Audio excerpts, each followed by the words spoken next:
Welcome to the Kavya YouTube channel. Hi, ಎಲ್ಲರೂ ಹೇಗಿದ್ದೀರಾ? I hope ಎಲ್ಲರೂ ಕೂಡ ಚೆನ್ನಾಗಿದ್ದೀರಾ ಅಂದ್ಕೊಂಡಿದ್ದೀನಿ. ಹಾಗೆ ನಾನು ಕೂಡ ತುಂಬ ಚೆನ್ನಾಗಿದ್ದೀನಿ ಅಂತ ಹೇಳೋಕ್ಕೆ ಇಷ್ಟಪಡ್ತೀನಿ. ಎಸ್, ಇವತ್ತು ಹೋಗ್ತಿರೋ ಕಡೆ ಪಯಣ ವಿಲೇಜ್. ಎಸ್, ಇದು ನಮ್ಮ ಊರಿಗೆ ಹೋಗ್ತಾ ಇದ್ದೀವಿ ಇವತ್ತು. ಎಲ್ಲರೂ ಫ್ಯಾಮಿಲಿ ಎಲ್ಲ ಸುಮ್ಮನೆ ಒಂದು ವಿಸಿಟ್ ಅಷ್ಟೇ, ಬೇರೆ ಏನು ರೀಸನ್ ಇಲ್ಲ. ಹಾಂ, ಎನಿವೇ ಎಲ್ಲ ನೋಡ್ಕೊಂಡು ಬರೋಣ, ಊರಲ್ಲಿ ತೋಟ ಗೀಟ ಎಲ್ಲ ನೋಡ್ಕೊಂಡು ಬರೋಣ ಅಂತ ಹೋಗ್ತಾ ಇರೋದಷ್ಟೇ. ಎನಿವೇ, ಯಾರೆಲ್ಲ ನನ್ನ ಚಾನಲ್ನ ನೋಡ್ತಾ ಇದ್ದೀರಾ ದಯವಿಟ್ಟು ಸಪೋರ್ಟ್ ಮಾಡಿ ಅಂತ ನಾನು ರಿಕ್ವೆಸ್ಟ್ ಮಾಡ್ಕೊತೀನಿ. ಎಸ್, ನಮ್ಮ ಊರು ಬಂದು ನಾನು ಹೇಳಲೇಬೇಕು, ಶಿವಗಂಗೆ ದಾವಸ್ಪೇಟೆ ಹತ್ರ ಒಂದು ಶಿವಗಂಗೆ ಅಂದರೆ ಅಲ್ಲಿ ಒಳಗಡೆ ಹೋಗೋಂಗಿಲ್ಲ, ಅದಕ್ಕಿಂತ ದಾವಸ್ಪೇಟೆಯಿಂದ ಒಂದು ಸ್ವಲ್ಪ ಕಿಲೋಮೀಟರ್ ಅಷ್ಟೇ ಇರೋವಂಥದ್ದು. ಅದರೊಳಗಡೆ ಒಂದು ಹಳ್ಳಿ. ಎಸ್, ಖಂಡಿತವಾಗ್ಲೂ ಖುಷಿ ಆಗ್ತಿದೆ. ಊರಿಗೆ ಹೋಗೋಕ್ಕೆ ಯಾರಿಗೆ ತಾನೇ ಇಷ್ಟ ಇರೋದಿಲ್ಲ ಅಲ್ವಾ? ಎಲ್ಲರಿಗೂ ಕೂಡ ವಿಲೇಜ್ ಅಂದರೆ ತುಂಬ ಇಷ್ಟ. ಅದರಲ್ಲೂ ನಮ್ಮ ಅಜ್ಜಿ ತಾತ ಬೆಳೆದಿರುವಂತಹ ಊರಂದರೆ ಖಂಡಿತವಾಗ್ಲೂ ಎಲ್ಲರೂ ತುಂಬ ಇಷ್ಟಪಟ್ಟು ಹೋಗ್ತೀವಿ. ಬಟ್ ನಾವಲ್ಲಿಲ್ಲ ಅಂತಂದ್ರೆ ಬೇಸಿಗೆ ರಾಜ್ಯದಲ್ಲೆಲ್ಲ ತುಂಬ ಸರಿ ಹೋಗ್ತಾ ಇದ್ವಿ. ಬೇಸಿಗೆ ಟೈಮಲ್ಲೆಲ್ಲ ಸ್ಕೂಲ್ ರಜಾ ಇದ್ದಾಗೆಲ್ಲ, ಸ್ಕೂಲು ಕಾಲೇಜ್ ರಜಾ ಇದ್ದಾಗೆಲ್ಲ ಹೋಗ್ತಾ ಇದ್ವಿ. ತುಂಬ ಚೆನ್ನಾಗಿ ಎಂಜಾಯ್ ಮಾಡ್ತಾ ಇದ್ವಿ. ಅದೇ ನೆನಪು ಖಂಡಿತವಾಗ್ಲೂ ಆಗ್ತಾ ಇರುತ್ತೆ ಊರಿಗೆ ಹೋಗ್ಬೇಕಾದ್ರೆ ಎಲ್ಲ. ಬಟ್ ಅವಾಗೆಲ್ಲ ಬಸ್ಸಲ್ಲಿ ಹೋಗ್ತಾ ಇದ್ವಿ, ಇವಾಗ ಕಾರಲ್ಲಿ ಹೋಗ್ತಾ ಇದ್ದೀವಿ, ಅಷ್ಟೇ ಡಿಫ್ರೆನ್ಸ್ ಅಂತ ಹೇಳೋಕ್ಕೆ ಇಷ್ಟಪಡ್ತೀನಿ. ನೋಡಿ, ಎಲ್ಲ ಲೈಟ್ ಎಲ್ಲ ಆಗಿಬಿಟ್ಟಿದೆ. ಹಳ್ಳಿ ಥರನೇ ಕಾಣೋದಿಲ್ಲ, ನಮ್ಮದು ಫುಲ್ ಬ್ಯಾಂಗ್ಳೂರು ಥರನೇ ಎಲ್ಲ ರೆಡಿ ಆಗ್ತಾ ಇದೆ. ಎಸ್, ಆ ಕಡೆ ಈ ಕಡೆ ಮಾತ್ರ ಸ್ವಲ್ಪ ಮರಗಳು, ಆನಂತರ ಅಡಿಕೆ ತೋಟ, ತೆಂಗಿನ ತೋಟ ಎಲ್ಲ ತುಂಬ ಸಿಗುತ್ತೆ. ಆ್ಯಕ್ಚುಲಿ ತುಂಬ ಚೆನ್ನಾಗಿರುತ್ತೆ. ಊರೆಲ್ಲ ಸಿಟಿ ಆಗಬಾರ್ದು ಅಂತ ನಾನು ಯಾವಾಗಲೂ ಅಂದ್ಕೊತಾ ಇರ್ತೀನಿ. ಬಟ್ ಏನು ಮಾಡೋಕ್ಕಾಗಲ್ಲ ಅಲ್ವಾ? ಸೊಸೈಟಿ, ಗೌರ್ಮೆಂಟು ಹಾಗೆ ಎಲ್ಲ ಚೇಂಜ್ ಆದಂಗೆ ಏನು ಮಾಡೋಕ್ಕಲ್ಲ. ಹಳ್ಳಿ ಕೂಡ ದಿಲ್ಲಿ ಆಗೋ ಕಾಲ ಬರ್ತಾ ಇದೆ. Anyway, thank you. ಯಾರೆಲ್ಲ ನೋಡ್ತಾ ಇದ್ದೀರಾ ದಯವಿಟ್ಟು ವಾಚ್ ಮಾಡಿ. ತುಂಬ ಕ್ಯೂರಿಯಾಸಿಟಿ ಇರುವಂತಹ ವಿಡಿಯೋಸ್ ಆಗಿದೆ ಇದು ಖಂಡಿತವಾಗ್ಲೂ. ಹಾಗಾಗಿ ತುಂಬ ಚೆನ್ನಾಗಿದೆ. ಇದು ನಮ್ಮ ಊರು, ನಾನು ಯಾವತ್ತೂ ಕೂಡ ಬ್ಲಾಗ್ನ ಮಾಡಿಲ್ಲ, ಹಾಗಾಗಿ ತುಂಬ ಇಷ್ಟಪಟ್ಟು ತುಂಬ ಆಸೆಯಿಂದ ಬ್ಲಾಗ್ನ ಮಾಡ್ತಾ ಇದ್ದೀನಿ ಅಂತ ಹೇಳ್ತಾ, ಎಸ್, ನಮ್ಮ ಹಳ್ಳಿಗೆ ಫೈನಲಿ ತಲುಪಿದ್ವಿ. ನಮ್ಮದು ಹಳೆ ಮನೆ ಇದೆ, ಇವಾಗ ಹೊಸ ಮನೆ ಕೂಡ ರೆಡಿ ಆಗ್ತಾ ಇದೆ. ಸೊ ಇವಾಗ ನಾವು ಹಳೆ ಮನೆಗೆ ಹೋಗ್ತಾ ಇದ್ದೀವಿ. ಇದು ನಮ್ಮ ಹಳ್ಳಿ. ಎಸ್, ಹಳ್ಳಿಗೆ ಬಂದಿದ ತಕ್ಷಣ ಏನೋ ಒಂಥರ ಹಳ್ಳಿಯ ಸ್ಮೆಲ್ಲು, ಸೊಗಡು ಅನ್ನೋದು ಖಂಡಿತವಾಗ್ಲೂ ಮೂಗಿಗೆ ಪರಿಮಳ ಬೀಸ್ತಾ ಇರುತ್ತೆ. ಫಸ್ಟು ನಾನು ಮನೆಗೆ ಹೋಗೋದಿಲ್ಲ, ಯಾವಾಗ ಹೋದರೂ ಕೂಡ ಫಸ್ಟು ನಾನು ಹಸು, ಕರು, ನಾಯಿ, ಬೆಕ್ಕು ಇದನ್ನೆಲ್ಲ ತುಂಬ ಇಷ್ಟಪಡ್ತೀನಿ, ಅನಿಮಲ್ಸ್ನ. ಹಾಗಾಗಿ ಫಸ್ಟ್ ನಾನು ನನ್ನ ಕ್ಯೂಟಾಗಿರುವಂತಹ ಕರುನ ಮಾತಾಡಿಸ್ಕೊಂಡು, ಹಾಗೆ ನನ್ನ ಮಗ ಪಾಪ ಅವನು ನೋಡೇ ಇರಲಿಲ್ಲ ಈ ಥರ ಎಲ್ಲ ಕರುಗಳನ್ನೆಲ್ಲ ಮುಟ್ಟೋದು, ಆ ಥರ ಆಟಾಡೋದು, ಹಳ್ಳಿ ಕಡೆ ಆಟಾಡೋದು ಪಾಪ ಅವನಿಗೆ ಗೊತ್ತೇ ಇಲ್ಲ. ಅವಾಗವಾಗ ಅದಕ್ಕೆ ಕರ್ಕೊಂಬರ್ಬೇಕು ಅಂತ ಕೂಡ ಒಂದೊಂದು ಸರಿ ಅನಿಸ್ತಾ ಇರುತ್ತೆ ಮನಸ್ಸಿಗೆ. ಎಸ್, ಇನ್ಮೇಲೆ ಕರ್ಕೊಂಡು ಬರ್ತೀನಿ. ಹಳ್ಳಿ ವಾತಾವರಣ ತುಂಬ ಒಳ್ಳೆಯದು ಆರೋಗ್ಯಕ್ಕೆ ಅಂತ ಹೇಳ್ತಾ, ದೊಡ್ಡವ್ರಿಗೂ ಅಷ್ಟೇ ಚಿಕ್ಕವ್ರಿಗೂ ಅಷ್ಟೇ. ನೋಡಿ, ಅದು ಎಷ್ಟು ಕ್ಯೂಟಾಗಿದೆ.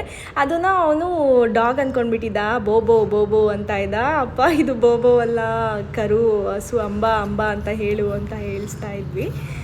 ಎಷ್ಟು ಕ್ಯೂಟಾಗಿದೆ ಅಂದರೆ ನಿಜವಾಗ್ಲೂ ಹಳ್ಳಿಗೆ ಬಂದರೆ ಸ್ವರ್ಗ ಅಂತಲೇ ಹೇಳ್ಬೋದು. ಆ ಗಾಳಿ, ಆ ನಂತರ ಆ ವೆದರು ಖಂಡಿತವಾಗ್ಲೂ ಕಣ್ಣಿಗೆ ತಂಪು ಅನಿಸುತ್ತೆ. ಮರ ಗಿಡಗಳನ್ನೆಲ್ಲ ನೋಡ್ತಾ ಇದ್ದರೆ, ಅದರಲ್ಲೂ ಈ ಪ್ರಾಣಿ ಪಕ್ಷಿಗಳನ್ನಂತೂ ತುಂಬ ಮುದ್ದು ಮಾಡೋದು, ಕ್ಯೂಟಾಗಿ ಮಾತಾಡ್ಸೋದು ಅಂದರೆ ನನಗೆ ತುಂಬ ಇಷ್ಟ ಆಗುತ್ತೆ. ಎಸ್, ಹಾಗಾಗಿ ನಾನು ಕೂಡ ಮಾತಾಡ್ತಾ ಇದ್ದೆ. ಎನಿವೇ, ಇನ್ನು ಪುಟಾಣಿದನ್ನೆಲ್ಲ ಮಾತಾಡಿಸ್ಬೇಕು ಅಂತ ಒಂದು ಕ್ಯೂಟೆಸ್ಟ್ ಆಗಿರುವಂತಹ ಡಾಗಿ ನೋಡಿ ಎಷ್ಟು ಚೆನ್ನಾಗಿದೆ ಅಲ್ಲ. ಎಸ್, ನಮ್ಮ ಪಕ್ಕದ ಮನೆಯಲ್ಲಿ ಕೂಡ ಇದು ಸಾಕಿದ್ರು, ಅದನ್ನು ಕೂಡ ಎತ್ಕೊಂಡು ಮುದ್ದಾಡಿಕೊಂಡು ಆಟ ಆಡಿಸ್ತಾ ಇದ್ದೆ. ಅದರಲ್ಲೂ ನನ್ನ ಮಗನಿಗೆ ಡಾಗ್ ಅಂದರೆ ತುಂಬ ಇಷ್ಟ. ಆ್ಯಕ್ಚುಲಿ ಅವನಿಗೆ ಅದು ನೋಡಿದ ತಕ್ಷಣ ಅವನು ಅಲ್ಲಿಂದ ಬರೋಕ್ಕೆ ಆಸೆನೇ ಇಲ್ಲ, ಅವನಿಗೆ ಅಷ್ಟು ಇಷ್ಟಪಟ್ಬಿಟ್ಟ ಅವನಂತೂ. ಪಾಪ ಅವನು ಎಷ್ಟು ಖುಷಿ ಪಡ್ತಾನೆ ಗೊತ್ತಾ, ಸೀರಿಯಸ್ಲಿ ಊರಿಗೆ ಹೋದಾಗೆಲ್ಲ.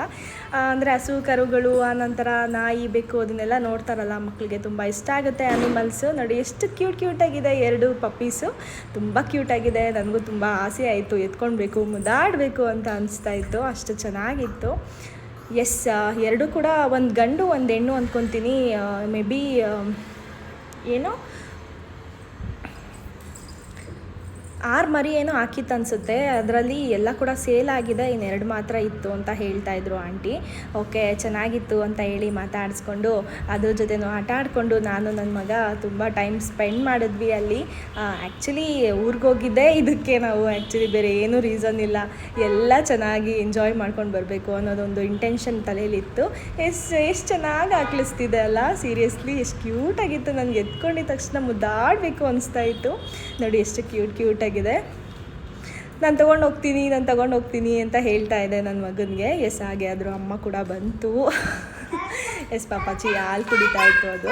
ಇವನು ನೋಡ್ತಾ ಇದ್ದ ಅದನ್ನು, ಎಷ್ಟು ಚೆನ್ನಾಗಿದೆ ಅಲ್ವಾ ಅಂತ ಹೇಳಿ. ತುಂಬ ಕ್ಯೂಟಾಗಿತ್ತು. ನಾವು ಕೂಡ ಅದನ್ನು ಆಟ ಆಡಿಸ್ಕೊಂಡು ಅದೇನು ಮಾಡ್ತಿದೆ ಅಂತ ನೋಡಿಕೊಂಡು ನನ್ನ ಮಗನ್ನ ಸುಧಾರಿಸೋದೇ ಆಯಿತು. ಅವನಿಗೆ ಕೈಯಲ್ಲಿ ಹಂಗೆ ಇಸುಕ್ತಾ ಇದ್ದ ಪಾಪ ಅದನ್ನು. ಯಾಕೆಂದರೆ ಅವನಿಗೂ ಪಪ್ಪೀಸ್ ಅಂದರೆ ತುಂಬ ಇಷ್ಟ ಅಲ್ವಾ, ಹಾಗಾಗಿ ಅದನ್ನು ತುಂಬ ಚೆನ್ನಾಗಿ ಮುದ್ದು ಮಾಡೋಕ್ಕೆ ಹೋಗ್ತಾ ಇದ್ದ. ಬಟ್ ನಾನು ಬಿಡ್ತಾ ಇರಲಿಲ್ಲ. ಹಾಗೆ ನೆಕ್ಸ್ಟ್ ಬಂದು ನಾನಿಲ್ಲಿ ಹುಡುಗರು ಕ್ರಿಕೆಟ್ ಆಡ್ತಾಯಿದ್ರು. ಯಾಕೋ ಏನೋ ಗೊತ್ತಿಲ್ಲ, ಆಸೆ ಆಯಿತು ನಾನೊಂದು ರೌಂಡ್ ಆಡೋಣ ಅಂತ ಹೇಳಿ, ಕೊಡ್ರಪ್ಪ ನಾನೊಂದು ರೌಂಡ್ ಆಡ್ತೀನಿ ಅಂತೇಳಿ ಇಸ್ಕೊಂಡಿದ್ದೆ. ಮನೇಲಿ ಎಲ್ಲರೂ ಹೇಳ್ತಾಯಿದ್ರು, ಏನು ಮದುವೆ ಆಗಿ ಒಂದು ಮಗು ಆಗಿದೆ, ನಿನಗೆ ಗೊತ್ತಿಲ್ಲ ಹುಡುಗರ ಜೊತೆ ಆಟಾಡಕ್ಕೆ ಹೋಗಿದ್ಯಾ ಅಂತ ಹೇಳಿ. ಅವರೆಲ್ಲ ನನಗಿಂತ ಚಿಕ್ಕವರಲ್ವಾ, ಏನೋ ಒಂದು ಆಸೆಯಿಂದ ಬಂದಿರ್ತೀವಿ ಊರಲ್ಲಿ ಎಂಜಾಯ್ ಮಾಡಬೇಕು ಅಂತ ಹೇಳಿ. ಒಂದು ಸಣ್ಣ ಥಿಂಗ್ಸ್ನೂ ಎಂಜಾಯ್ ಮಾಡಲಿಲ್ಲ ಅಂದರೆ ಹೇಗೆ, ಹಾಗಾಗಿ ಸ್ವಲ್ಪ ಆಟ ಆಡಿಕೊಂಡು ಹುಡುಗರ ಜೊತೆ ಕ್ರಿಕೆಟ್ ಆಡಿಕೊಂಡು ಸ್ವಲ್ಪ ಎಂಜಾಯ್ ಮಾಡ್ಕೊಂಡು ಹೋಗೋಣ ಅನ್ನೋದೊಂದು ಇತ್ತು.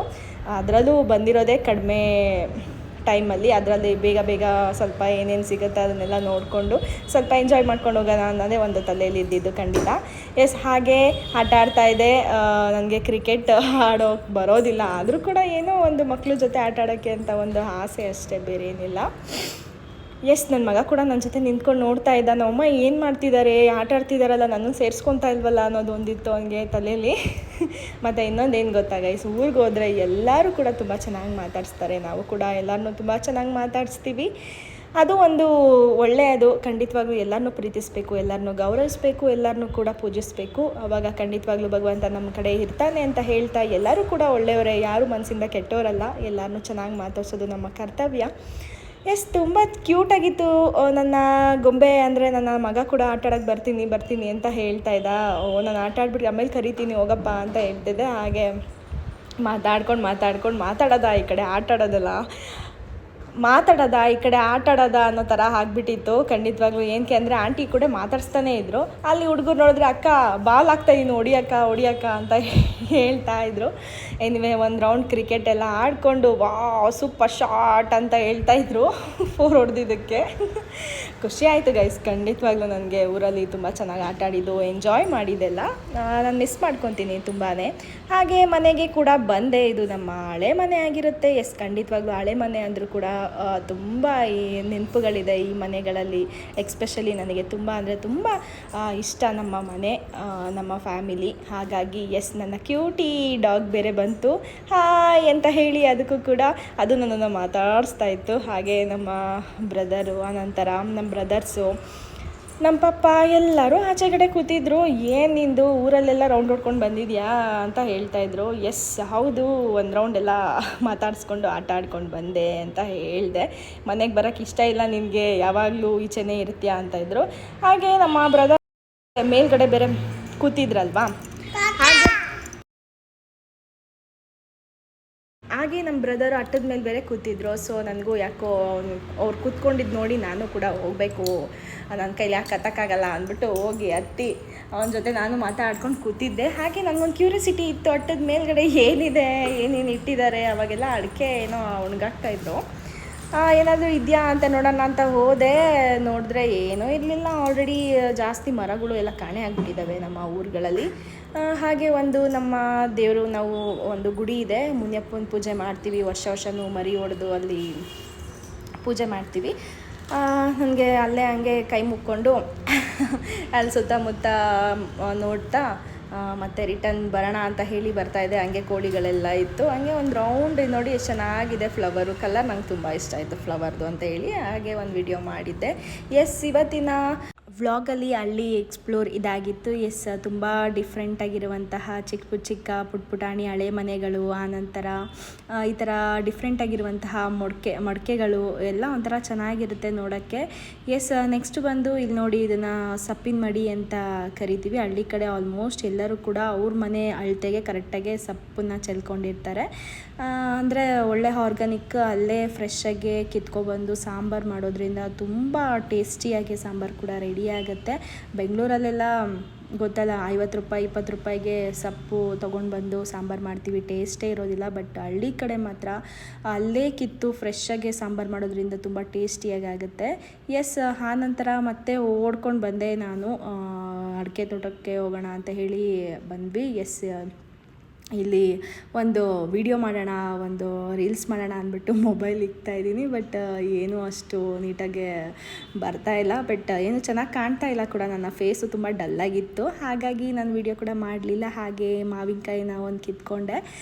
ಅದು ತುಂಬ ಹುಳಿ ಮಾವಿನಕಾಯಿ. ಆ್ಯಕ್ಚುಲಿ ಅದು ತಿನ್ನೋಕ್ಕಾಗೋದಿಲ್ಲ, ಸೋತಪುರಿ ಆದರೆ ಚೆನ್ನಾಗಿ ತಿನ್ಬೋದು. ಎಸ್, ಹಾಗೆ ಇವತ್ತಿನ ವ್ಲಾಗಲ್ಲಿ ಬಂದು ನಾನು ಅಡಿಕೆ ತೋಟದ ಬಗ್ಗೆ ಖಂಡಿತವಾಗ್ಲೂ ವಿಡಿಯೋ ಮಾಡ್ತಿರೋವಂಥದ್ದು.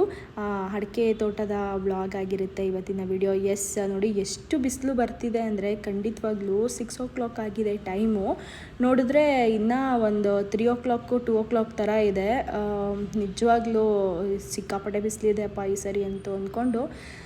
ಎಷ್ಟು ಬೆಳಕಿದೆ ಅಂತ ಅಂದರೆ ಈಗ ಬೆಳಕು ಅನ್ನೋದು ಖಂಡಿತವಾಗ್ಲೂ ಜಾಸ್ತಿ, ನೈಟ್ ಸ್ವಲ್ಪ ಕಮ್ಮಿ.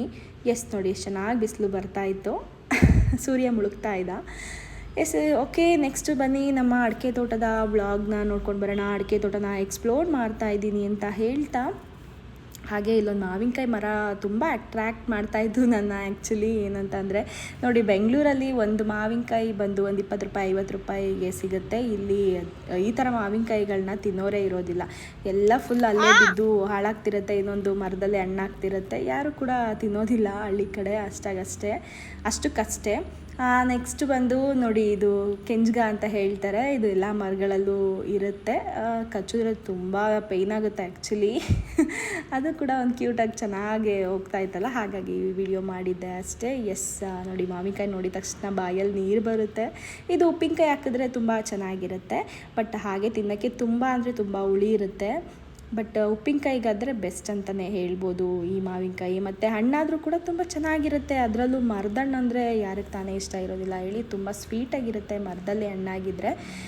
ಆಮೇಲೆ ಬೇರೆ ಈ ಮಾವಿನಕಾಯಿ ಬೇಡ, ಇದು ಕಿತ್ಕೊಂಡ್ಬಿಡಿ, ಬನ್ನಿ ಅಲ್ಲಿ ಬೇರೆದು ಸೋದಾಪುರಿ ಮಾವಿನಕಾಯಿ ಕಿತ್ಕೊಡ್ತೀನಿ ಅಂತ ಕರೆದ್ರು. ಹಾಗಾಗಿ ನಾನು ಅಲ್ಲಿಂದ ಹೊರಟೆ.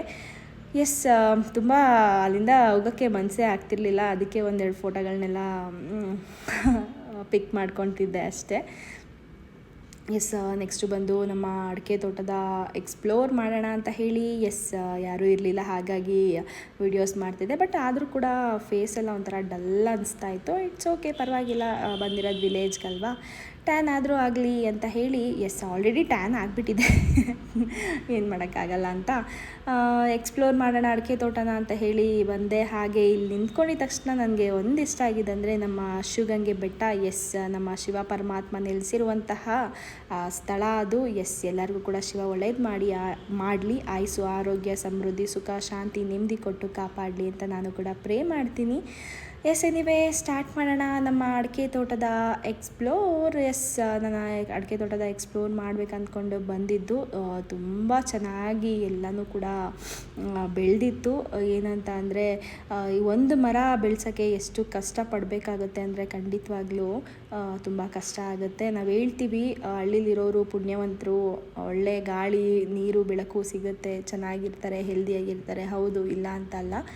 ಬಟ್ ಭಗವಂತ ಖಂಡಿತವಾಗ್ಲೂ ಎಲ್ಲರಿಗೂ ಒಂದು ಒಳ್ಳೇದಿಟ್ಟಿದ್ರೆ ಒಂದು ಕಷ್ಟ ಅನ್ನೋದು ಖಂಡಿತವಾಗ್ಲೂ ಇಟ್ಟಿರ್ತಾರೆ ಕೂಡ. ಏನಕ್ಕೆ ಅಂತ ಅಂದರೆ ಹಳ್ಳಿಲಿ ಬೇಸಾಯ ಮಾಡೋದು ಸುಮ್ಮನೆ ಅಲ್ಲ, ನಾಟ್ ಅಟ್ ಆಲ್ ಈಸಿ. ಒಂದು ಮರನ ಬೆಳೆಸಬೇಕು ಅಂದರೆ ಅದಕ್ಕೆ ಲಾಲನೆ ಪೋಷಣೆ ಅನ್ನೋದು ತುಂಬ ಇಂಪಾರ್ಟೆಂಟ್ ಆಗುತ್ತೆ. ಅವರು ಬಂದರು, ನಮ್ಮ ಫಾದರು, ಆನಂತರ ನಮ್ಮ ಬ್ರದರ್ಸು. ನೆಕ್ಸ್ಟ್ ಬಂದು ನಾನು ಇವತ್ತು ಬಂದಿರೋದು ಏನು ಮಾಡ್ತಿದ್ಯಾ ಅಂತ ಕೇಳಿದ್ರು. ನಾನು ಇವತ್ತು ಅಡಿಕೆ ತೋಟ ಎಕ್ಸ್ಪ್ಲೋರ್ ಮಾಡ್ತಾಯಿದ್ದೀನಿ ಅಂತ ಹೇಳಿದೆ. ನೋಡಿ ಎಷ್ಟು ಕ್ಯೂಟಾಗಿ ಬಿಟ್ಟಿದೆ ಒಂಬಾಳೆ ಎಲ್ಲ, ತುಂಬ ಚೆನ್ನಾಗಿರುತ್ತೆ. ಖಂಡಿತವಾಗ್ಲೂ ಹಳ್ಳಿಲಿರೋರೇ ಪುಣ್ಯವಂತರು, ಹಾಗೆ ತುಂಬ ಕಷ್ಟದ ಜೀವಿ ಕೂಡ. ಎಸ್, ತುಂಬ ಈಸಿ ಅಂದ್ಕೊಂಡಿರ್ತೀವಿ ನಾವು, ಬಟ್ ಬೇಸಾಯ ಅನ್ನೋದು ತುಂಬ ಕಷ್ಟ ಇರುತ್ತೆ. ಖಂಡಿತವಾಗ್ಲೂ AC ರೂಮಲ್ಲಿ ಕೂತ್ಕೊಂಡು ಕೆಲಸ ಮಾಡೋದಷ್ಟು ಈಸಿ ಅಲ್ಲ, not at all easy.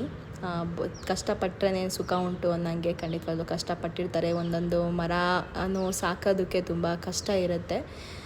S, ಹಾಗೆ ನಮ್ಮ ಅಡಿಕೆ ತೋಟದ ಎಕ್ಸ್ಪ್ಲೋರ್ ಮಾಡೋಣ ಅಂದ್ಕೊಂಡು ಬಂದು ಅವರು ಇದು ನೆಕ್ಸ್ಟ್ ಹೋಗ್ತಾ ಇದ್ದೀವಿ ಬಾ ಅಂತ ಹೇಳಿದ್ರು. ಸರಿ ಆಯಿತು ನೀವು ಹೋಗಿ ಅಂತ ಹೇಳಿಬಿಟ್ಟು ನಾನು ಇನ್ನೊಂದು ರೌಂಡ್ ಎಲ್ಲ ಅಡಿಕೆ ತೋಟನೂ ನೀಟಾಗೆ ಎಕ್ಸ್ಪ್ಲೋರ್ ಮಾಡ್ತಾಯಿದ್ದೆ, ವಿಡಿಯೋಸ್ ಮಾಡ್ತಾಯಿದ್ದೆ. ಖುಷಿ ಆಗ್ತಿದೆ ನನಗೆ ಖಂಡಿತವಾಗ್ಲೂ. ಏನಕ್ಕೆ ಅಂದರೆ ಯಾರೂ ಇಲ್ಲ, ನಾನು ಒಬ್ಬಳೇ ಇಲ್ಲಿರೋವಂಥದ್ದು. ಅವ್ರ ಮುಂದೆ ಹೋಗ್ತಾ ಇದ್ದಾರೆ. ಎಸ್, ನಾನು ಬರ್ತೀನಿ ಅಂತ ಹೇಳಿದೆ. ಅವರು ಹೋಗ್ತಿರ್ತಾರೆ, ನಂತರ ಕರೀತಾರೆ, ಅವಾಗ ಹೋಗ್ತೀನಿ ಅಂತ ಹೇಳಿ. ಇಲ್ಲೇ ಮರಗಳನ್ನೆಲ್ಲ ಎಷ್ಟು ಚೆನ್ನಾಗಿದೆ ನೋಡಿ, ಎಷ್ಟು ಚೆನ್ನಾಗಿ ಬಂದಿದೆ ಅಡಿಕೆ ತೋಟ. ಸೀರಿಯಸ್ಲಿ ಖುಷಿ ಆಗುತ್ತೆ ನನಗೆ ಈ ಥರ ಎಲ್ಲ ಗ್ರೀನರಿ ನೋಡಿದಾಗ. ಎಷ್ಟು ಚೆನ್ನಾಗಿ ಗಾಳಿ ಬೀಸ್ತಾ ಇದೆ. ಮತ್ತು ಅಡಿಕೆ ತೋಟ ಬೆಳೆಸೋದು ಸುಮ್ಮನೆ ಈಸಿ ಅಲ್ಲ, ಬಟ್ ಅಡಿಕೆ ತೋಟನ ಮೇಂಟೈನ್ ಮಾಡೋದು ತುಂಬ ಕಷ್ಟ ಇದೆ. ಬಟ್ ಅದರಿಂದ ತುಂಬಾ ಪ್ರಾಫಿಟ್ ಕೂಡ ತುಂಬ ಹಾಗೆ ಇದೆ. ಏನಕ್ಕೆ ಅಂತ ಅಂದರೆ ತುಂಬ ಪ್ರಾಫಿಟ್ಟು ಇರದೆ ಅಂದಮೇಲೆ ಕಷ್ಟ ಇರೋದು ಕಾಮನ್ ಅಲ್ವಾ. ಹಾಗಾಗಿ ಹಾಗೆ ಇವತ್ತಿನ ಬ್ಲಾಗ್ ಇದಾಗಿತ್ತು. ಆನಂತರ ನೆಕ್ಸ್ಟು ಎಲ್ಲೋದ್ರು, ನೆಕ್ಸ್ಟ್ ಬನ್ನಿ ಅಂತ ಹೇಳಿದ್ರು ಅವರು, ನನ್ನ ಕರೆದ್ರು, ನನ್ನ ಫಾದರು, ನಮ್ಮ ಬ್ರದರ್ಸು. ಸೊ ನಾನು ನಿಮ್ಮ ಮುಂದೆ ಹೋಗ್ತಾ ಇರಿ, ನಾನು ನಿಮ್ಮ ಹಿಂದೆ ಬರ್ತಾ ಇರ್ತೀನಿ, ಫಾಲೋ ಮಾಡ್ತೀನಿ ಅಂತ ಹೇಳ್ಬಿಟ್ಟು ನಾನು ಇಲ್ಲೇ ನಿಂತ್ಕೊಂಡು ಕೆಲವೊಂದು ವೀಡಿಯೋಸ್ಗಳನ್ನ, ಆನಂತರ ಕೆಲವೊಂದು ಫೋಟೋಸ್ಗಳನ್ನ ತೊಗೊತಾ ಇದ್ದೆ. ಬಟ್ ಅವ್ರು ಎಲ್ಲೋದ್ರೂ ಗೊತ್ತಿಲ್ಲ ನನಗೆ. ನಾನು ಹುಡುಕ್ತಾ ಇದ್ದೀನಿ ಅವ್ರನ್ನ, ಅವ್ರು ಎಲ್ಲೋದ್ರು ಅನ್ನೋದೇ ನನಗೆ ಸೀರಿಯಸ್ಸಾಗಿ ಗೊತ್ತಾಗಲಿಲ್ಲ. ಹಿಂಗೆ ಹೋದರು ಅಂತ ಹೇಳಿದ್ರು. ಸೊ ಹೌದಲ್ವಾ, ಅವ್ರು ನನ್ನ ಜೊತೆನೇ ಇದ್ದರು, ಹೋದರು ಅಂತ ಹೇಳಿದ್ಮೇಲೆ ನಾನು ಹೋಗಲೇಬೇಕಲ್ಲ ಅಂದ್ಕೊಂಡು ಮುಂದೆ ಎಲ್ಲೋ ಹೋಗ್ತಾ ಇರ್ತಾರೆ ಅಂದ್ಕೊಂಡು ಒಂದು ಮಾವಿನ ತೋಪು ಸಿಕ್ತು. ಆನಂತರ ಅಲ್ಲಿಗೆ ಬಂದೆ. ಅಲ್ಲೂ ತುಂಬ ಮಾವಿನಕಾಯಿಗಳಿತ್ತು. ಹಾಗೆ ಅದನ್ನು ಕೂಡ ಫೋಟೋ ವೀಡಿಯೋಸ್ಗಳನ್ನೆಲ್ಲ ತೆಗಿತಾ ಇದೆ. ಮೇ ಬಿ ಇನ್ನೂ ಇಲ್ಲಿ ಮೇಲ್ಗಡೆ ಹೋಗಿರ್ಬೋದೇನೋ, ತೋಪ್ಗಿಂತ ಮೇಲ್ಗಡೆ, ಮಾವಿನ ತೋಪಿಗಿಂತ ಮೇಲ್ಗಡೆ ಹೋಗಿರ್ಬೋದೇನೋ ಅಂದ್ಕೊಂಡು ಹೋಗ್ತಾ ಇದ್ದೀನಿ. ನೋಡಿದ್ರೆ ಯಾರೂ ಇಲ್ಲ. ಎಲ್ಲೋದ್ರು?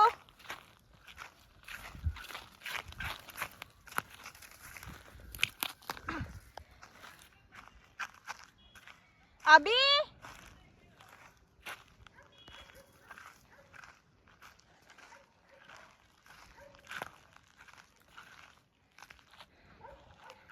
ಎಲ್ಲ ಮಾಡಿ ಕೈಯೆಲ್ಲ ಬಿದ್ದು ಹೋಗಿದೆ.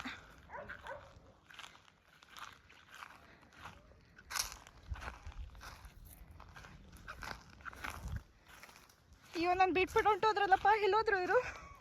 ವಿಡಿಯೋ ಮಾಡ್ಕೊಂಡು ಕಳೆದೋಗ್ಬಿಟ್ಟಿದ್ದೀನಿ. ಯಾರೂ ಇಲ್ಲ. ಓ ಮೈ ಗಾಡ್.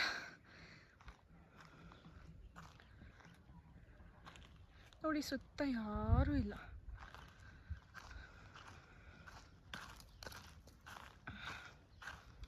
ಅಭಿ, ಅಭಿ,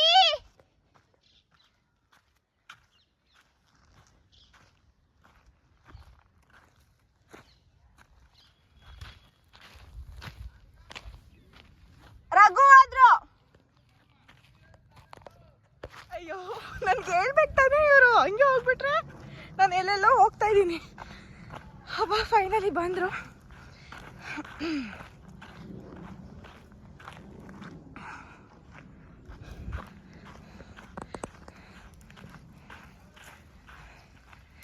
ಕಳೆದೋಗ್ಬಿಟ್ಟಿದೆ ನಾನು, ಎಲ್ಲಿ ಕರ್ಕೊಂಡು ಹೋಗ್ತಾರೆ ಇವರು ಅಂತ ಹೇಳಿ. ಸೊ ಫೈನಲಿ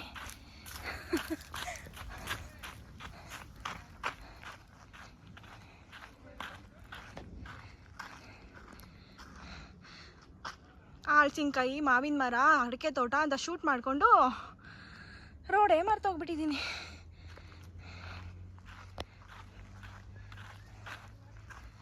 ಇದೆಲ್ಲ ಫುಲ್ ಬೆಟ್ಟ ಆ್ಯಕ್ಚುಲಿ. ನೋಡಿ, ಇಲ್ಲಿದ್ದಾರೆ. ನಾನು ಬಿಟ್ಬಿಟ್ಟು ಹೇಳ್ಬೇಕು ತಾನೆ, ಅಕ್ಕ ಬಾರಕ್ಕ ಅಂದ್ಬಿಟ್ಟು ಮಾಯನೇ ಆಗ್ಬಿಟ್ಟ.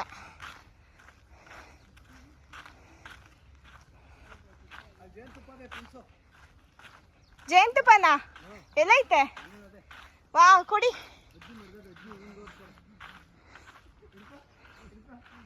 ಅಜ್ಜಿ, ಜೇನುತುಪ್ಪ ಮಡಗೈತಾ?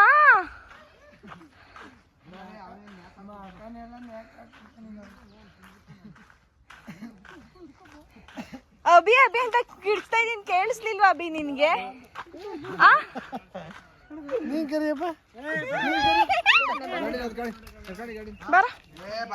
ಏನ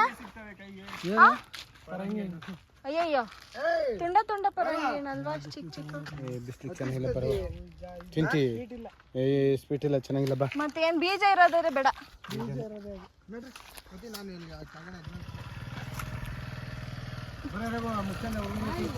ಕರ್ಕೊಂಡು ಹೋಗ್ರಿ, ನಾನು ಬರ್ತೀನಿ.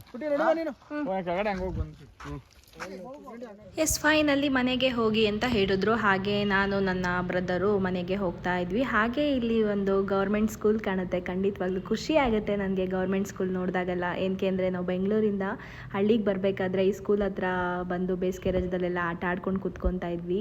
ತುಂಬ ನೆನಪುಗಳಿದೆ ನನಗೆ ಈ ಹಳ್ಳೀಲಿ ಅಂತ ಹೇಳ್ತಾ ತುಂಬ ಖುಷಿ ಆಗುತ್ತೆ. ಎಸ್, ಇವತ್ತಿನ ವ್ಲಾಗು ಇದಾಗಿತ್ತು. ದಯವಿಟ್ಟು ಇದೇ ರೀತಿ ನನ್ನ ಚಾನಲ್ನ ವಾಚ್ ಮಾಡ್ತಾಯಿರಿ ಅಂತ ಹೇಳ್ತಾ, ಯಾರೆಲ್ಲ ನನ್ನ ಚಾನಲ್ನ ಸಬ್ಸ್ಕ್ರೈಬ್ ಆಗಿಲ್ಲ ದಯವಿಟ್ಟು ನನ್ನ ಚಾನಲ್ನ ಸಬ್ಸ್ಕ್ರೈಬ್ ಮಾಡ್ಕೊಳ್ಳಿ, ಸಪೋರ್ಟ್ ಮಾಡಿ, ಶೇರ್ ಮಾಡಿ ನಿಮ್ಮ ಫ್ಯಾಮಿಲಿ ಫ್ರೆಂಡ್ಸ್ಗೆ ಅಂತ ಹೇಳ್ತಾ thank you for watching all.